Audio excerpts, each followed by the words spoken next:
Hello everyone, welcome to Tactim. Today in this video I'm gonna show you how to keep light mode enabled on WhatsApp.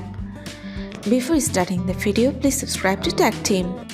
So let's go. For this, you have to open your WhatsApp.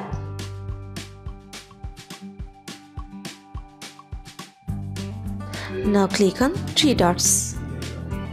Press on settings.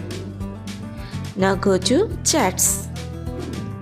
Here you can see the option of theme. Press on this.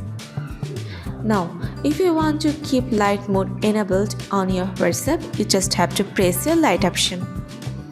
Press on OK. That's it. So this is how to keep light mode enabled on WhatsApp.